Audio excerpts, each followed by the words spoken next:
La Première Ligue a repris ses droits et hier, on avait droit au premier choc de cette Première Ligue-là.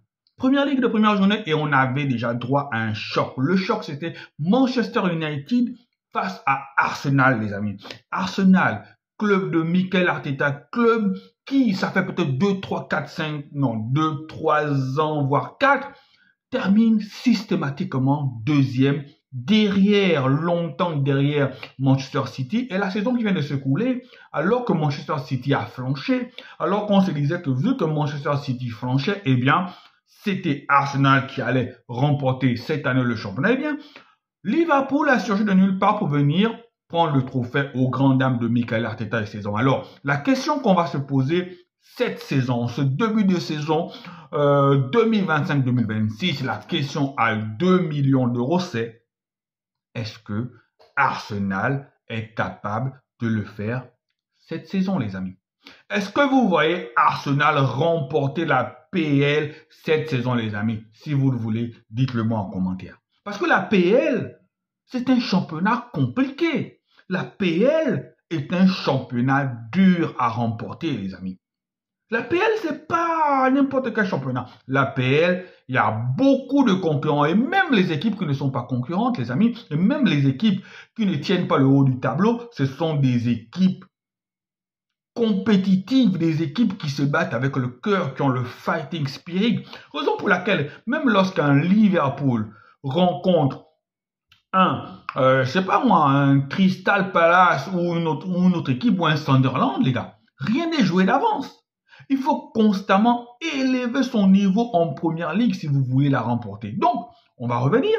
Manchester United recevait Arsenal et dans ce match-là, les amis, Amorim a opté pour un 3-4-2-1 avec Bayindir dans les buts à la place de Onana, blessé au mollet. Donc, Bayindir dans les buts, Yoro, De Ligt et Lucho en défense avec Diogo Dalot, Casemiro, Fernandez et Dorgu en milieu de terrain, Brian Mbeumo, la recrue, et Mason Mount en soutien de Cunha, alors que de l'autre côté, Mikel Arteta a opté pour son 4-3-3 traditionnel avec Raya, Calafiori, Gabriel Saliba en chaîneur central et Ben White sur le côté, Declan Rice, Zubimendi, Odegaard, Sadlagol en milieu de terrain et Martinelli, Gyökeres qui faisait ses grands débuts en première ligue et Bukayo Saka. Le match était plaisant, le match s'est terminé sur le score de 1-0 en faveur d'Arsenal, mais le match était plaisant. Arsenal a ouvert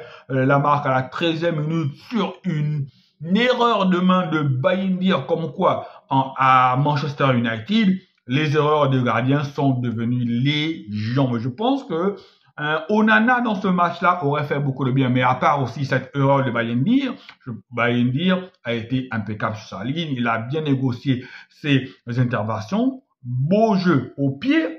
Mais dans ce match-là, je veux dire, j'ai bien aimé Manchester United. J'ai bien aimé ce que j'ai vu de Manchester United. J'ai bien aimé la cohérence. Ils ont bien joué, ils ont été bien en place, ils ont même dominé Arsenal, les amis. Ils ont dominé Arsenal. Si c'était un match de boxe, pour moi, Manchester United s'impose au point. Parce que quand on regarde les statistiques, 22 tirs pour Manchester United contre 9 pour Arsenal. 7 tirs cadrés contre 3 pour Arsenal. 62% de possession de balle. 82% de 82% de précision de passe. C'est juste que il n'y a pas eu l'efficacité. Mais quand on voit un Brian Mbeumo qui est déjà là, de belles choses, hein, Brian Mbeumo. Sincèrement, de belles choses. Cunha aussi, on avait de l'envie. Cunha, Mbeumo, les gars, je pense que dans ce Manchester United là, ça va faire mal. En fait, le recrutement a été intelligent parce que ce sont deux joueurs qui connaissent déjà la première ligue. Ce sont deux joueurs qui sont habitués à l'intensité de la première ligue. Amorim ne les a pas, Amorim ne les a pas choisis au hasard. Et ce que j'ai vu dans ce match-là m'a beaucoup plu. Le jeune Dorgu, impeccable sur son côté, hein, les gars. Impeccable sur son côté, le milieu a bien géré. Derrière, comme je le dis, à part cette erreur de Bayindir, les gars, l'équipe de Manchester United, pour moi, a été cohérente. Il a juste manqué l'efficacité. Sincèrement, je dis, cette année-là, Manchester City est à suivre. Hein. Plutôt, Manchester United va être une équipe à suivre. Une équipe qui va jouer un rôle prépondérant dans cette première ligue-là. Personnellement, je les vois terminer dans le top 5. Et mieux peut-être, dans le top 5 si derrière ça tient, sous le milieu ça tient. Parce que pour moi, je n'ai pas d'inquiétude au niveau de l'attaque. Du moins, je n'ai pas d'inquiétude au niveau de l'efficacité de Brian Mbeumo et de Cunha, les gars. Je n'ai pas cette inquiétude-là. Donc, quelques réglages et cette équipe-là, peut-être pas cette année, mais l'année prochaine, pourra sincèrement rejouer les premiers rôles en PL et laisser le temps à Amorim le travailler. C'est ce qu'il fait. Maintenant, du côté d'Arsenal, moi, j'ai beaucoup d'inquiétudes. Les premières inquiétudes, d'abord, c'est sur les côtés. Martinelli, Saka, sincèrement. Quand tu as Martinelli, Saka, on n'est pas dans du Lamine Yamal et du Rafinha. Martinelli, Saka. Martinelli, c'est trop faible. C'est très, très, très faible, Martinelli. C'est pratiquement la même chose. On n'a pas l'impression que le joueur évolue saison après saison. Et Bukayo Saka aussi, à part s'extirper sur le côté, prendre la ligne, coller la ligne, sincèrement, il n'y a pas trop de différence, les amis. Il n'élimine pas beaucoup, ou du moins il n'élimine plus beaucoup.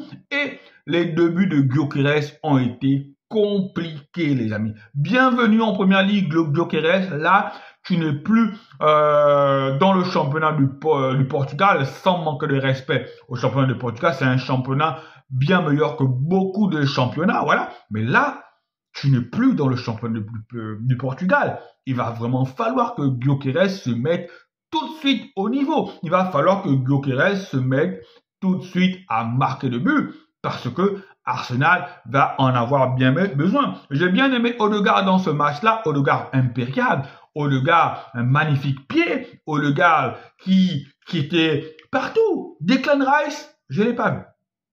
Je l'ai trouvé en deçà de ce qu'il nous montre d'habitude. Je ne sais pas si c'est parce que c'est la reprise, le moteur ne s'est pas encore vraiment mis en marche.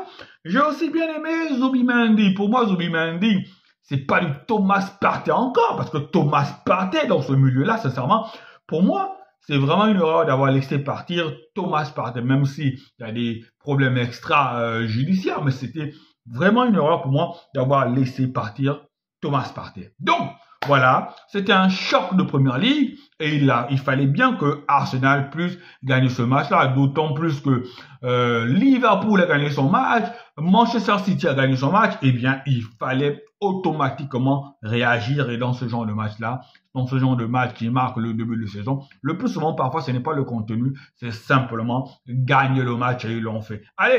Ciao, ciao, et n'oubliez pas de vous abonner si la vidéo que vous avez regardée vous a plu. Ça ne vous coûte rien, c'est un petit geste pour vous, mais un grand geste pour nous parce que ça nous aide pour le référencement et ça fait toujours plaisir. Allez, ciao, ciao.